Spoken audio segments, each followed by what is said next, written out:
আমাৰ মিচিং নিয়মত কুকুৰা চুকুৰা কাটি পেলাই তাক এৰিম বোলে ভোট নিদিম বুলি আমি ক'বলৈ বাধ্য থাকোঁ। মন্টু চৰকাৰ আৰু এতিয়া মোদী চৰকাৰটো আমাৰ গছপুৰ ৰাইজটো নাচালে। ভোট যেতিয়া বিচাৰিব তেতিয়া যেনেকৈ ধৰণৰ এটা এই ভোটবিলাক এৰি দিব, আমি ৰক্ষা নোপোৱাত সহ্য কৰিব নোৱাৰাত ভোট দিছোঁ। এতিয়া আমি পানীত হাঁহ চৰাই নিচিনা উপঙি আছোঁ। এতিয়া আমাক চাইছেনে হিমন্ত চাইছেনে উৎপল বৰাই চাইছেনে? উৎপল বৰাই মোক ৰাস্তা ঘাটে দেখাবলৈ মাতে। এতিয়া মোৰ সমষ্টিত চেছ হৈ গৈছে। উৎপল বৰাই ইয়াত নেতৃত্ব দিয়া নাই। ইয়াত কেনেকৈ ধৰণৰ মই উপঙি আছোঁ। এতিয়া পতাপত ঘৰ ভঙা নহ'লে ইয়াত চৰকাৰে নাচায় আৰু এইটো শেষ হৈ গ'ল একদম। আৰু ইয়াত মানুহ যেনেকৈ ধৰণৰ জীৱন ত্যাগ কৰি পেলাই এতিয়া কাম কৰিও মোৰ এটা এতিয়া আমাৰ এইখন চৰকাৰে বচাব বুলি ইমান এটা ভোট দি পেলাই মই মানুহ চকৰা মানুহবিলাক বুজাই পেলাই মই ভোট দিবলৈ দিছোঁ উৎপল বৰাক। এতিয়া উৎপল বৰাই কিহৰ কাৰণে চাবলৈ অহা নাই? এই বৰাটো এতিয়া যেতিয়া মোবাইলৰ এৰি দিয়া আছে এতিয়া চাওক। এইবিলাক মানুহ লিডাৰ পাতি এতিয়া কাম নাই নহয়। এতিয়া নিজে জীৱনত পাহৰি নাযাওঁ। আৰু এতিয়া উৎপল বৰাৰ কাৰণে এতিয়া 10 বছৰ নালাগে নে কিমান অপেক্ষা কৰি পেলাই ভোট দিবলৈ দিলোঁ। মানুহ কিমান কাটিত কৰিব, কিমান আঁতু পাৰিলোঁ। এতিয়া উৎপল বৰাই এতিয়া আমাৰ ধৈৰ্য ৰাখি দিয়া নাই। আমি লিডাৰ হিচাপে ইয়াত মই গাঁও সভা হিচাপে মানুহ হিচাপে আছিলোঁ। সেইখন সভাত আমি থাকিব নোৱাৰা হৈ গৈছে। মেলি নাই চোৱা মানে তাৰ যেনেকৈ ধৰণত কৰিছে জীৱনত তাক এটা আমাৰ মিচিং নিয়মত কুকুৰা চুকুৰা কাটি পেলাই তাক এৰিম বোলে ভোট নিদিম বুলি আমি ক'বলৈ বাধ্য থাকোঁ। মোৰ ৰুমত ই সোমাই পেলাই তেনেকৈ কেনেকৈ বন্দী কৰি থ'ম মই? যেনেকৈ থ'ম কিডনেপ কৰিবি নেকি? কিডনেপ কৰিমেই মই। মোৰ গছপুৰটো যেতিয়ালৈকে ই ভেৰিফিকেশ্যন নকৰে তেতিয়ালৈকে মোৰ ইয়াত ভোট খুজিবলৈ আহিলে তাক মই ব্ৰহ্মপুত্ৰত বচাই দিম দেহাই। আচ্ছা, আপোনাক উৎপল বৰাই দেহা বুলি মাতে? দেহা বুলি টকা বনাইছে। ই কোটি টকাৰ বনাইছে। কোটি তাৰ সন্মান বাচিছে ভোট দিয়াৰ কাৰণে ইয়াক MLA বোলে। আমাৰ সন্মানটো আমাক ৰাখি নিদিলে। আৰু পিয়ুষ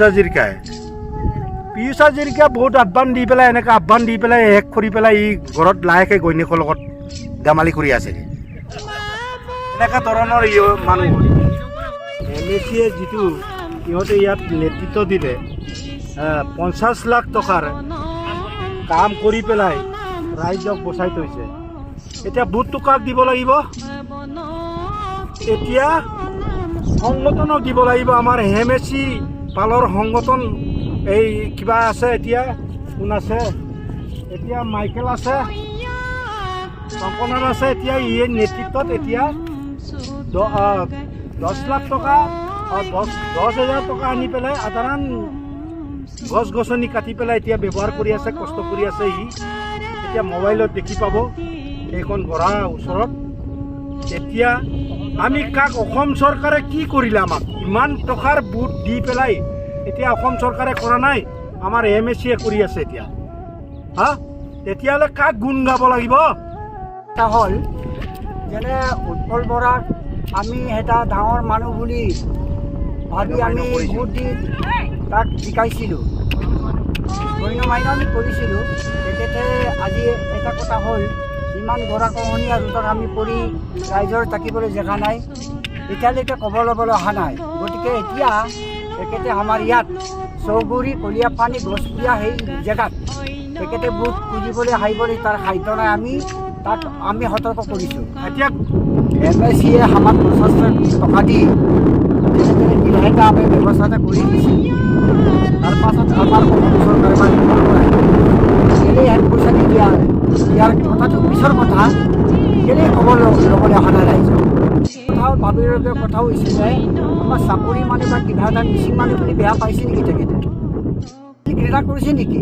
আৰু মিচিং মানুহে সঁচাকেই চাকৰিৰ মানুহ গৰাখহনীয়া জেগাত থাকে। এই কথাটো আপুনি তেখেতেতো চিন্তা কৰিব লাগে।